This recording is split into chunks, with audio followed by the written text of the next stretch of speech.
Sudut pandang perempuan. Catatan Pri JS dalam bukunya Waras di Zaman Edan. Pekerjaan yang hampir saya tolak ini ternyata memang harus saya terima, karena ada mandat besar di baliknya.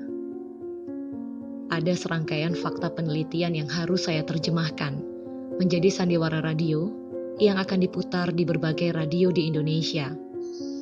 Penelitian ini berisi tentang sudut pandang perempuan. Sejumlah penelitian sepertinya cuma hendak mengabarkan kepada saya betapa hampir semua sudut pandang di negeri ini adalah melulu hasil kacamata laki-laki. Hampir semua. Mulai dari keputusan politik, penyusunan anggaran negara, sampai pelaksanaan pembangunan. Yang jika diteruskan, sudut pandang ini akan merambah ke sudut pandang tingkat berikutnya, dan akhirnya merambat ke rumah-rumah kita sebagai keluarga. Jika sebuah kota dibangun, konsep tata kotanya hampir mudah dibayangkan. Itu pasti kota dalam sudut pandang laki-laki. Begitu pula dengan taman-taman kota yang sebagian besar, kalau tidak malah semua, berwajah maskulin. Sementara sebagian lagi malah keliru sama sekali. Jika sebuah pasar dibangun misalnya, ia pasti adalah hasil imajinasi laki-laki, walaupun para bakul yang ada di dalam, sebagian besar adalah perempuan.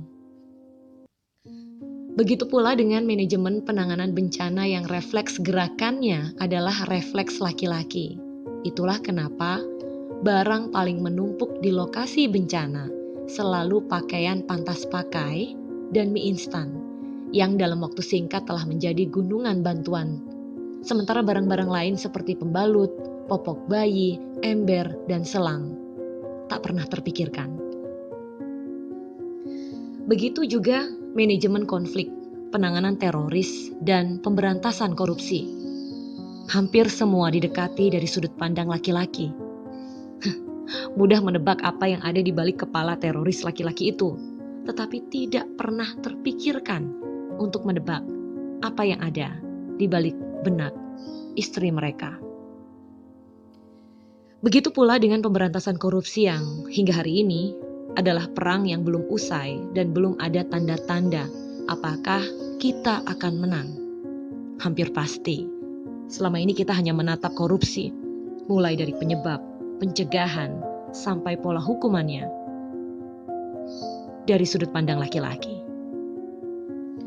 Tatanan nilai yang dominan laki-laki ini sungguh butuh segera diseimbangkan karena banyak sekali kemajuan yang menjadi terlalu maju dan jatuhnya cuma buru-buru.